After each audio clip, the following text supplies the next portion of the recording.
This is Lois Whaley for Women Today and Yesterday. My guest today from Rural Action is Penny Morgan. Hi, Penny. Hi, Lois. And she's been working there for a couple of years. I was there a number of years ago. So what do you do actually at Rural Action, Penny? My actual title is administrative assistant, but I do a little bit of everything that nobody else wants to do. No, that's not so. Secretarial, reception. I am finding out that in the new year I'm going to be doing a lot of member outreach and interacting with our membership more. I'm going to have the privilege of assisting our new development director, Debbie Phillips, in a large capacity in her work. So I'm really excited about it. Yes. Well, that sounds like an administrative assistant, assisting a little bit of everything. I do. I assist Michelle quite a bit. I assist our chief programming officer, Eric Smith. I do a little bit of everything for the program directors, especially the two programs that reside in the Cure Center are Sustainable Ag and Forestry and Zero Waste programs. But I also do support for the watershed groups and our outlying offices in New Straitsville and Trimble and even our Tuscarawas office out in Mineral City. So I have my finger in everyone's pie. Well, that sounds like it's good licking. It is. I love it because there's no 2 days that are ever the same. Right. It's never boring. How long have you been at Rural Action? Since May of 2015. I got that job right straight out of my third graduation from OU. And they needed me right about the time I needed a job, so I actually had applied for a Stream Restore Corps position. Oh, really? Working in environmental education. And this job became available, and it being permanent, and Stream Restore being temporary positions. And I'm really better suited for this sort of work. I have done this in the past at not-for-profits, and I worked at Schedinger's Funeral Home in Columbus in this kind of capacity for several years. So it was a good fit right off the bat, and I had met with Michelle earlier during my first master's. She came and spoke to my class, Lorraine McCosker's class in MSES, and I actually based my first master's on some work that her husband Zach had done a couple of years prior when he was at the Voinovich School. So I had already met them, and I knew about Rural Action, and I thought, golly, I'd like to work there. Yeah. I'd like to work for her. Yes, right. Well, Michelle is a great gal, and of course she's been involved since the beginning. I can remember when Appalachian Ohio Public Interest Campaign was set up. In fact, we were meeting in a room on not College, not Court, one more, Congress Street. Congress Street, and when AOPIC was set up. 1984 abouts, and then later on, after one of the first people who ran the AOPIC office left, and Carol Cure came from United Campus Ministry. Right. She and Michelle was her sidekick. Yes. Her administrative assistant and so on, in that same building on Congress Street, which was sort of an interesting place to be. They were actually up on the third floor in the back, and it was good they were on the third floor because Congress Street slopes down, Yes, drastically. Yes, and I can recall on one occasion at least, a heavy rainstorm came along and made the stairway up to the third floor sort of impassable. She wanted to wade. Yeah. So, and they were there for quite a long time. Oh, yeah. Right. So, and I've known Carol for a very long time, since I've been here in Athens myself for over 50 years. And they came, I think, just a couple of years after we did. So, and then of course, they traveled to Trimble and becoming Rural Action itself in 1994. I remember going to sort of an opening meeting of the group that had statewide people involved out at Lake Hope at the, the original dining center, etc., which unfortunately burned down about 10 years ago or so, but it's been rebuilt, of course. And that was sort of the beginning of Rural Action, and Carol was such a go-getter. She got a bunch of Vista and AmeriCorps people right off the bat, and by now there have been hundreds. Absolutely. Just in case folks don't know what Rural Action is, we are a member-based community sustainable development program. We span about 18 counties in Appalachian, Ohio. We have offices in Morgan, Tuscarawas, Athens, and Perry County. We also have 22 full-time staff and 26 AmeriCorps current. And we've had an expanding number of Vistas, ComCorps, and AmeriCorps over the years since that original set. And there are many people around town, if you ask, scratch their work history, you will find that they were a Vista at Rural Action. Rural Action. Yep, it has mentored and brought along a lot of people, a number of whom have gone elsewhere in the United States and done a lot of good action for communities. Absolutely. So it's just a first-class organization. I feel like it. I mean, I think I'm a little prejudiced, yes. But on the other hand, I see what I like the most about it is that it's a real grassroots, hands-on, doing work, not just for people, but with people. Yes. Particularly our sustainable agriculture program.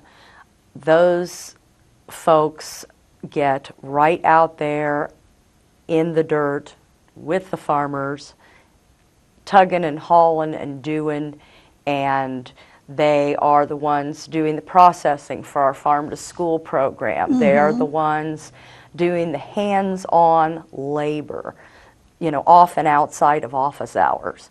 Because that's when they can get the facilities. For instance, when the facility hawking is available to us to go in and process food to put in the freezer for our farm to school program that then our schools will take delivery during the winter, might be 7 o'clock Saturday morning to noon. Well, they've already worked the entire work week plus 2 auction nights. Yes. And they get up on Saturday morning at 6 in the morning and drag up there by 7 and process fruit or potatoes or onions or whatever happens to be big at the auction that week.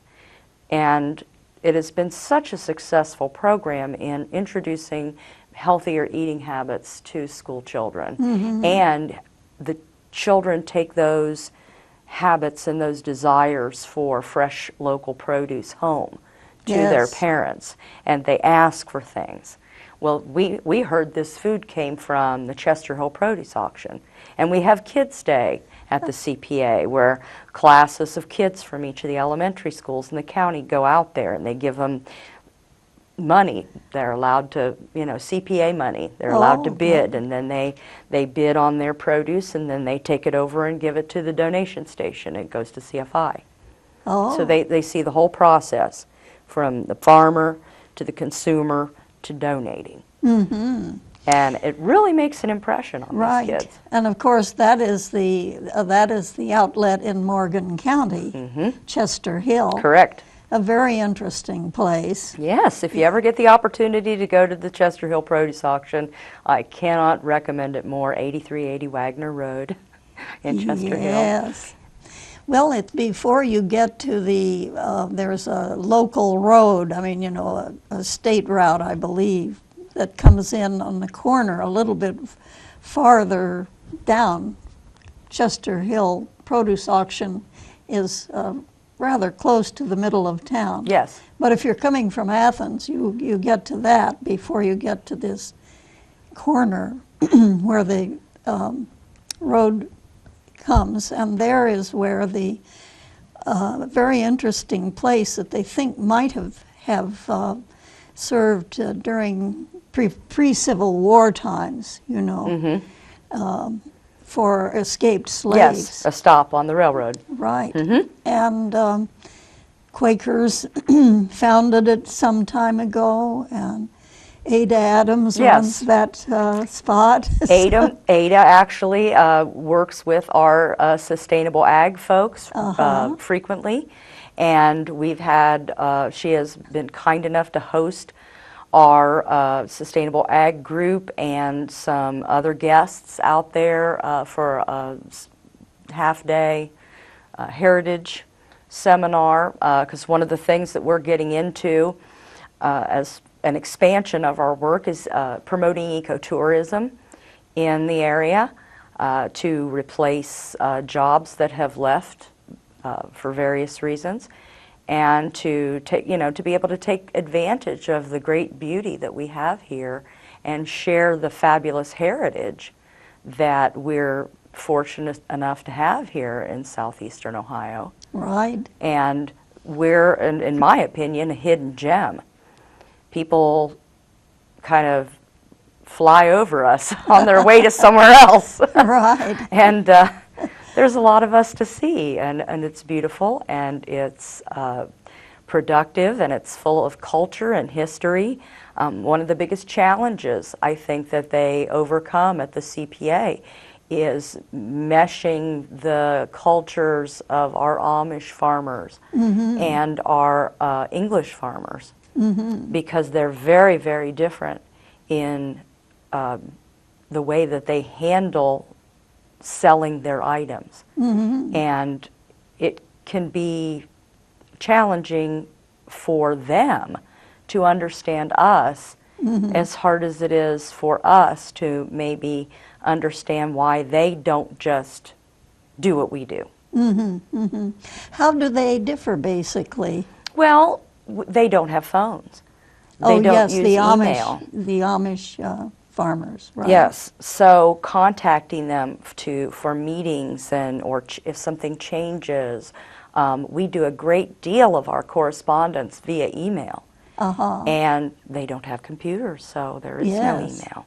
So everything has to go, and you can't pick up the telephone and call them and if something goes wrong with an order, they have to mail us, we have to mail them, and it takes more time. And some people become very impatient in the English community. Well, if they're going to, do business with us, then they need to do business the way we do business. I don't think we can take that attitude. No, the Amish we're in their world. Right. They would and they must bring their produce to the auction in their buggies. Yes, they do. Yes, they do. Yes. You see signs along there saying, watch for buggies. Yes, you songs. need to. But it's so pretty out there. If I have something really thought intensive I need to do during the auction season, on a Tuesday or a Wednesday when I know there isn't anybody out there, I'll pack up my little laptop and out there. Go to the peaceful part Go to of the the peaceful. world. There is nothing better than trying to do really thought-intensive work and looking out across that pasture filled with horses, and and it smells not bad. It smells like the Yes. country. Right. Yes, and it's been there a long time. I understand that at one time it was Chester Hill. Now it's all one thing, Yes. Chester Hill. All one word. All and, one word. And now the mayor of Chester Hill, Richard Wetzel, sits on our board. Oh, And so that's really been a great addition yes, to yes. our board. Well, you mentioned that you work more directly with the auctions, the produce side of things, and They're right there in front of my desk. So right. so it makes it easy to work directly with them. Yes, I would think so. Now, I'm wearing my Mundy Creek Restoration Project T-shirt because, well, I was a Vista myself from 96 to 98. And the Trimble office had been open for a couple of years when I started, actually. I mean, they worked really hard. Speaking of Carol Cure, her husband, Bruce, was very substantially involved with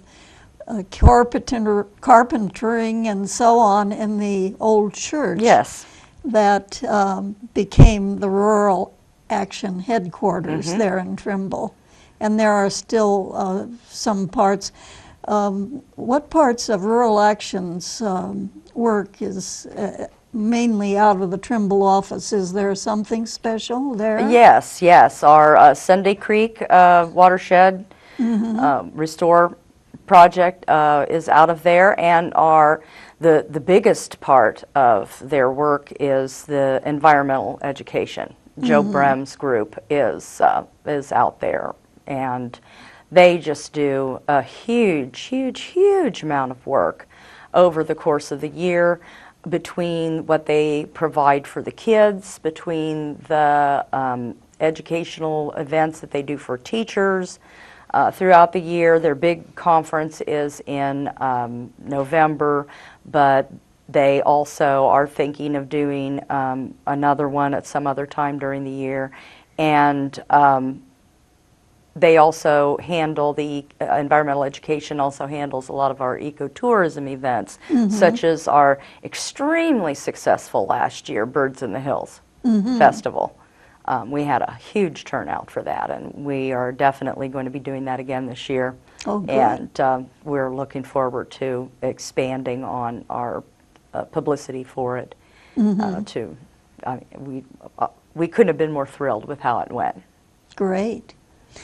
Was that something where folks, I mean, they didn't stay at the Trimble office, for instance? No, they did not. What we did was, it was a 3-day, I think this coming year we're cutting it back to 2. All of this is still up in the air, but they would come to town and you book your ticket for the day, and included in that ticket are certain events. And then there were other events that were additional, like evening dinners and I forget what other, there were just various things. And you could also purchase a membership. Us being a membership-based organization, we're always giving you the opportunity to join. You know, you could come one day or you could come both days. Of course, you got a little bit of a discount, I think, if you bought tickets for both days. And, you know, we provided the programming.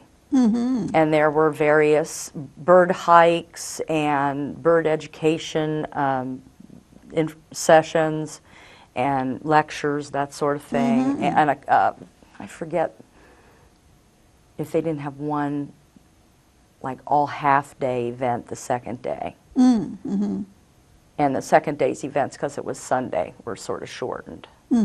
So, and I think that's why they decided to go to a 2-day instead of a 3-day event, because that's a lot of programming to try and arrange. Yes. You know, and pack in. Plus, you know, when you're getting people to come down and stay 2 nights in a hotel if they're not from around here. That's true. Yeah. You know, we're looking Costs. to make this, yeah, we're looking to make this more cost effective Yeah. in order to improve attendance. Great. So, Well, I know you mentioned other places. Tuscarawas County is sort of far afield. yes, it is. Is that Huff Run? That is Huff Run and Mud Run, and we also get a good bit of funding from the Muskingum Conservancy District up there, because where those two meet, it goes into the Muskingum River. And so they also cover our program up there, Tuscarawas, Middle Tuscarawas River Watershed Conservancy. We used to just call them Huff Run, Mud Run, but we had to change their name to be more reflective of what they really are. So they also cover that area, and we're able to fund an AmeriCorps. Esther Shin is our AmeriCorps that handles that particular program. Oh, So, but they all kind of work together because it's such a small office, just like Monday Creek, you know. Everybody does a little bit of everything because there's only 4 people in the whole office. yes. Well, they have to do a little bit of everything right there on the ground. Oh, yes. Yes. Because that's the important part, is working in the community, with the community. I think that's a real strength that Middle Tusk has, is they have a really wide volunteer base. Oh, And they're really involved in a lot of community stuff. Marissa, you know, active in local politics up there, and you know, she works at the local farmers market, and you know, they're really, all of them, heavily involved in the community. They do a lot of stream cleanups and litter pickups and things like that. More, I would say, more frequently than our programs are able to do, because it's a smaller area geographically that they devote it to. They'll do it like right around Mineral City, and the streams for which they're directly. And they have enough volunteers that if they decide to do an event, they'll get 5 or 6 people that'll come out, or 10. right. Well, those are sort of more distant places. Now, when I was a Vista and I went to Trimble the first 3 or 4 months, so I was driving up to near Gloucester, and it was the first time I had, although I'd lived in Athens County for 30 plus years probably by then, it was the first time I was really actively involved out in the county. And, you know, getting to go to senior lunch in Gloucester and that sort of thing. But then I transferred. At the time, we had an office in Athens City, right near the Athens Middle School. There's an interesting building. I don't know, I never really found out, but it's different from every other place because it's got an overhang, which obviously sheltered, vehicle, and must have been built for some special reason. We were in that office for a number of years, actually, but we are not there anymore. But if you go past the middle school and go over to getting out to Columbus Road, right by that stoplight there. Oh, yeah. There's this building, and we were there for some time, and especially when I was, the 2 years I was there. So we've been moving around. We now have a very nice location out at the Plains. We do, but we outgrown it already. Oh dear. So I would think that in the future, one of Debbie's projects will be some sort of capital campaign, I would say, in the next couple of years to try and address our space issues in some way. But my goal for 2017 is membership retention. We use a program that I'm responsible for taking care of, my little child, named Salesforce, and we use that to track all of our memberships and donations, and I've spent the 18 months I've been there learning how the care and feeding of that piece of software. And now that I won't call it mastered it, but I've moved from the beginner to the intermediate level. I can concentrate on doing more donor and member outreach, and I would really like to see our retention go up. And there's some things I can do with this software, or thanks to this software, that will allow me to automate some member contacts that used to be very time-consuming and difficult. Right. Well, with all the computers and internet and all the different electronic ways of getting in touch with people, it's and it seems like the technology changes so swiftly also. I've been here with this program this is my 10th year.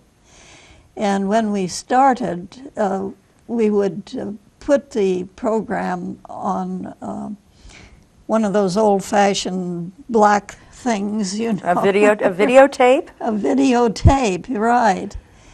And then we've since moved along to new style things, the small discs, you know, and so I think to myself, well, gee, they sell this electronic stuff saying, oh, you'll have it forever. No. Oh, no, you It's obsolete when you walk it out the front door. Right. It's just so many changes happen so fast, Yes. and it's important to be keeping up with them all.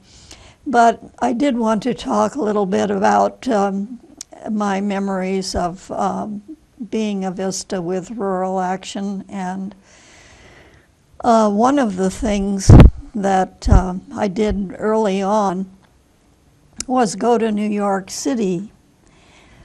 We had a wonderful angel, Mary Steinmaus, who was working at the time at the Stanley Foundation in Iowa. And she helped Rural Action through the Stanley Foundation with a number of projects, one of which was to go to New York City. And you see a picture there that I took, actually, and have kept over the years. The man is Chris Castle, who was shared the upstairs bit at our Trimble office, which I think was the choir loft or something. Yes, it had been, yeah. With me, Chris Castle. He was VISTA for a year. I was there 2 years. And also with him is Sherry Sebring. They were two of the people who went to New York City, and so did I, and Carol went, and I believe Mary herself went. And Carol and Mary went to a program at the United Nations, or it was not at the United Nations building, but it was something that had been organized by them, I believe. And but of course in the background are the Twin Towers, and you see in the right in the back there, those are the Twin Towers that of course came down on 9/11. But that locale was interesting to me because of my own personal history. Across the street, Broadway, they're in a little park in Lower Broadway. And when I finished my college work in 1951, I went to New York City, which was where I was born, but left as a tiny infant, you know, and worked at Saucony Vacuum Oil Company, which was at 26 Broadway. And it was sort of across from that park where Chris Castle and Sherry Sebring were standing in the picture. So another thing that was a connection was going out, actually right after I became a Vista in the fall of 1996. I went out with my husband, you know, got leave to go for a couple of days, and he went out to Seattle and was going to a history conference because he's a historian. Mm-hmm. And I went along, and at that time, there was a new magazine just getting started called Yes. And I have a couple of recent pictures of Yes magazines. There's the one that shows the end of poverty. This was one of their magazines that came out, I believe, in 2014. But they are a wonderful magazine. You wonder how they can keep it up time after time after time. It's a quarterly, actually. And it is available at the public library in Athens. That's one of my gifts to the public library in Athens, is that subscription. But it's not costly. It's like $24 for the 4 issues of the year. And they're always putting forward positive things that can be done, you know, which are so important. And that's a picture of a 2015, which says the debt issue. That's the good debts and how to get rid of the other kind. So they cover all sorts of topics. And then the latest one, which is shown there, is actually winter 2017. This is the newest one, and it's celebrating their 20th anniversary issue. So I was first introduced to that magazine when I went out to Seattle in 1996, and I got a subscription from Yes for Rural Action early on. I don't know that they continue with it, but it's certainly readily available. And that was a part of my early years as a Vista. Of course, I met a lot of interesting people, and women especially, since we're concentrating a lot on women. One of the ones that I remember from the days when I was there was Michelle Greenfield. Yep.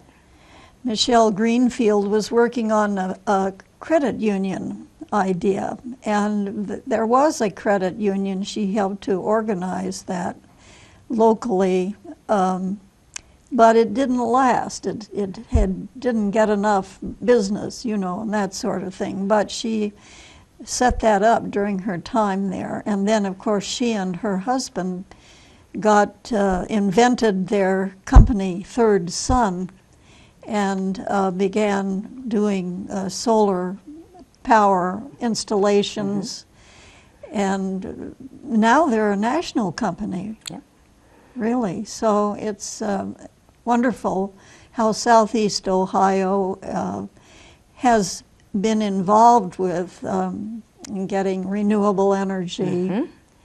And Dovetail Solar is also here. Yep.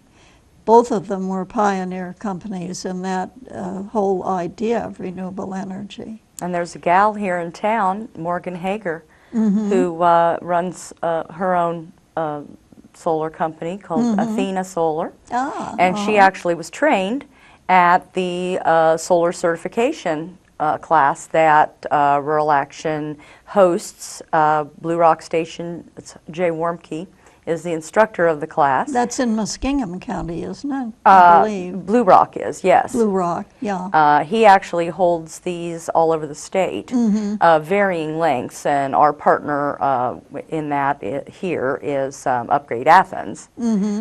So we've now had 2 1-weeks, and we hosted a couple of 1-days and a couple of half-days. And the 1-weeks are the complete soup to nuts certification class, where at the end, half of their last day is taking the test. And when you walk out the door, you are certified to be a solar installer. You could take that certificate right over to Third Sun, and they would, they could hire you on that basis because you are a certified installer. So that's been very rewarding, and we haven't had a student leave without passing yet. So we've actually graduated, let's see, the first class I think we had 10, and second class we had 8. So we've actually graduated 18. Oh, wonderful. Brand new solar installers in 2 years.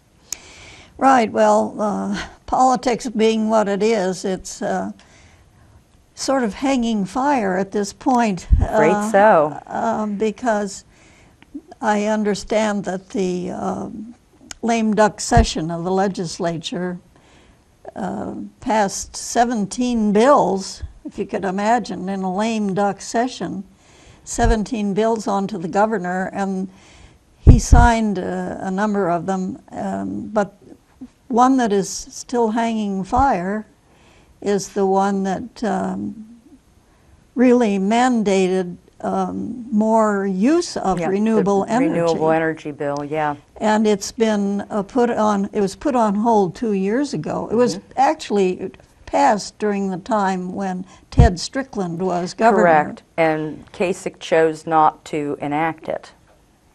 And the legislature, the Republicans, being closely tied with fossil fuel, non-renewable energy, shall we say, which of course is the traditional way of doing things, and there's a lot of coal still in the earth, although it's getting harder and harder to get to it. Correct. And it does put a lot of carbon dioxide and other bad things into the air, which is developing global warming. And unfortunately, the Republicans are not too keen on the whole idea. Some of them claim, in spite of the fact that like 95% of climate scientists say it's happening, they think it's not. They think it's a hoax. Oh dear. Well, anyway, not to mention it's going to be a long 4 years, yes. Lois. I can just tell you, it's going to be a long 4 years. Right. It's still on hold, so we will have to see what's going to happen next. Still in that area, but well, and I think he really, John Kasich really overstepped by thinking that, shale was going to be the financial savior of Ohio over his term, and it has not come to the fore. I mean, it has not occurred. The boom that developed in West Virginia around natural gas and in Pennsylvania simply didn't come here because we aren't geographically equipped for it. Yeah, we're a little too far west for the kind of shale that has a lot of frackable oil or gas, and that's probably a good idea. But of course, one of the difficulties with that is that because we have such a low cost for injection of wastewater, trash. We get the Pennsylvania and West Virginia in our injection wells in Athens, and it's well, that's another whole story. Rural Action isn't really that involved in that. Yeah, we don't take a position on that, but we are so heavily involved in the environment. And our mission is to foster social, economic, and environmental justice across our Appalachian, Ohio service area. And so we try to leverage our ability to do things with the causes that we choose. Can we actually affect a change, a measurable change with this issue? Because if we really can't, we don't want to waste our limited resources on it. And if there's somebody else out there that could be doing the job or is doing the job better, then, why should we spread ourselves thin to do that when there are many people better suited to do that? Goodness knows Rural Action has enough on its plate. Well, we certainly do, and I think what we do really, really well. Yes. And that's why I am, our forte has been cleaning up watersheds. Yes. Our watershed programs have been super successful in removing acid mine drainage from both Sunday Creek and Monday Creek, Raccoon Creek as well. We've brought back dozens of species from dead waters, and we're good at that. We're good at understanding how to work with public entities to get recycling expanded in municipalities. It isn't always smooth, but at least it's moving forward. That's the Zero Waste program, Yep, our isn't it? Zero Waste program. And we're very, very good at zero wasting events. And so we have our own little social enterprise named Zero Waste Event Productions that goes out to events like the Nelsonville Music Festival and the Pawpaw Festival. And we have something like 92 to 96 over the last several years % diversion rates from the landfill. Well, that qualifies as zero. Anything over 90% diversion is zero. Is that right? I always kind of wondered about that zero business because I couldn't quite figure it.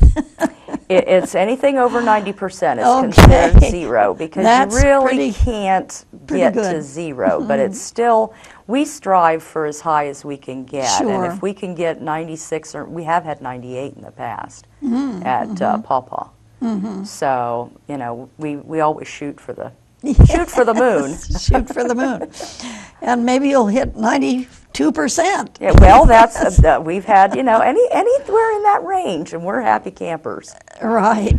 Getting the vendors on board out there at Pawpaw really made a huge difference, getting them to move to more compostable serving utensils and things like that, and participating in composting of their waste. Right. Well, and it started out, Mr. Schmiel, who's now a county commissioner, but he got started with Pawpaws way back 15 years ago or so, and I can remember visiting his private home, which is very different. Yes, he had an open house out there not too long ago to show off his solar panels. Yes, and it's just a different kind of more sustainable place to be.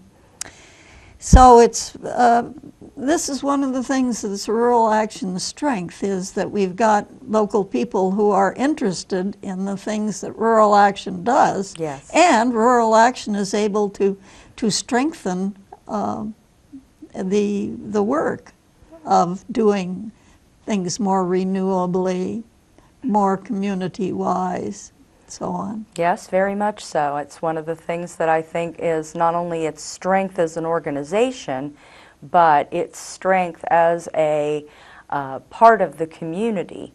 I think that we can come in and say, hey folks, we're your neighbors. We're not some outsiders trying to tell you how to do it. We're your friends and your neighbors, and we're just saying, here's what we found in our practices, and we're willing to help you. One of the ways, one of the great things that we were able to do in this past year was get all the glass recycling up in the Court Street area, all the bars went together to consolidate glass recycling. Oh, good. And so it helped the bar owners, it helped the trash situation, and all it took was a little bit of coordination. And it was a project that our AmeriCorps took on, particularly Caitlin Gary. And Shannon Pratt Harrington has been a fabulous AmeriCorps with us for the last 2 years. We did not lose any AmeriCorps except people whose time ended. Nobody left early, and everybody elected to stay. Oh, good. So the second year. Stay the second well, year. of course, that's a federal program, and it will be rather interesting to see what may happen after January 20th. This was a point made by our board president, Gary Gooseman, is that this new fellow, Mr. Price, that's coming in as head of Health and Human Services, I believe is what our national service funding is under, that we don't know where he comes down on national service. And when you consider those several hundred of people who've been either VISTA volunteers in service to America, which was the program I was with, or AmeriCorps, both federally funded, and they have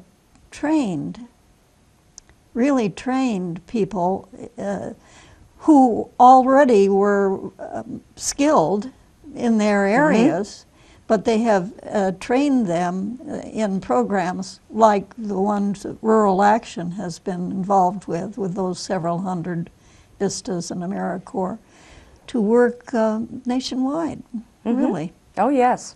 We're all national service grooms people to be not just better people and better citizens, but better employees. They come away with an understanding of what the work world really requires, and it also gives young people an opportunity to decide if this is the sort of work they might like to do, or if they're just not well suited for it and they'd like to do something else. Right. And there are so many opportunities all across the country for national service that I always tell people that are kind of casting about looking for something to do, go out to AmeriCorps.gov and look and see. They start posting the jobs in February. Look and see what's out there. They have availability. Oh, well, I'm not an outdoorsy person. They have office jobs. They have perfectly fine positions all over the country in all levels and all different types of work. So as long as you are interested in service, yeah, why not? give it a whirl. Well, we haven't really gotten too much to what you did before. That's all right. That's all right. But I believe you're originally from Lancaster? I am. I'm from Lancaster. I was a stay-at-home mom for about 8 years. Then I went to work. I worked for the Legal Aid Society of Columbus for about 15 years. And then I worked at Schedinger's for 3. And then I went to school for 10 years. I always wanted to go to college, and I didn't get to straight out of high school. Oh, my. So my children were grown, and I decided to go to college. So I enrolled at Ohio University, Lancaster.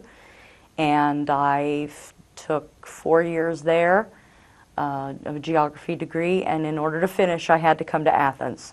And I elected to commute. I'm just going to do it this 1 year. And I got to Athens. Into something else. Got to Athens, and that summer after undergrad was really terrible. I had to go back home. And I never saw a different face, I never heard a different dialect, and I never saw anything or anyone different. And I was like, I can't live like this for the rest of my life. I've got to go back to Athens. So I enrolled in grad school, and I came to Athens, and I went all the way through the first round of grad school, still commuting. And about 4 months into the second round of grad school, I said, I just have to move. Yeah. And I moved down here. If you had told me I would leave Lancaster and not care if I ever went back except to visit my kids, I would have told you were crazy.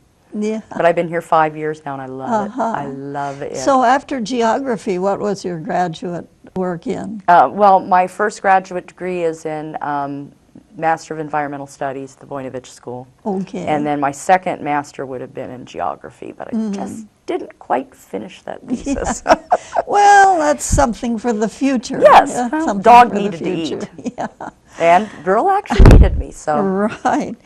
Well, the reason I wore the Mundy Creek shirt particular was that Mundy Creek was invented by 3 women who invented it about 1994 for rural action. One was Mary Ann Bork, who was working with rural action, I think, at the time, and she has since gone on to an environmental job. Yep.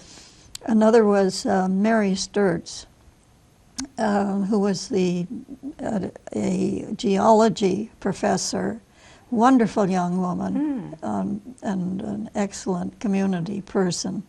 And she died too young. And the third was another woman who has worked for the state in environmental concerns.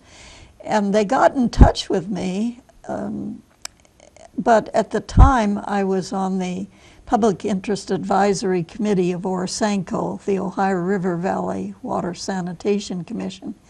And the Orsanco meeting was the same time they were having their meeting. Ah. So I didn't get to be a founder, so to speak. They went ahead and did a wonderful job, and the Mundy Creek project itself, you know, is Mundy Creek comes in near Nelsonville. Yes. Sunday Creek comes in by Chansey near Athens. Yes, correct. And that dates from colonial times. The fellows that went up the Hocking River in the earliest days spent one night at Sunday Creek and named it, and the next night at Mundy Creek, where they named it too. And Mundy Creek was, I think, really, when you look at it, more polluted. I mean... Oh, golly, yeah. I mean, it was basically considered, I mean, they both were, Sunday Creek was close to dead. Mundy Creek was dead. Dead. Yeah. They had no species.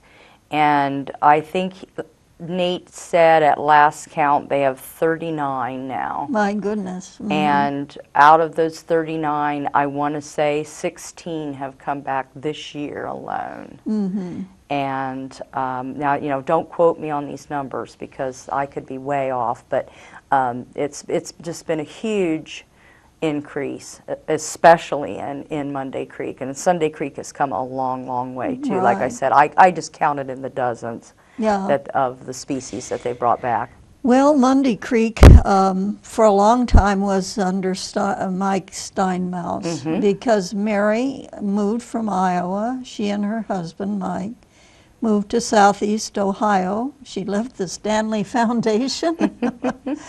You know, she was doing environmental education. I can remember when she was still at the Stanley Foundation, she brought her World Globe, which was a giant balloon. We still have it.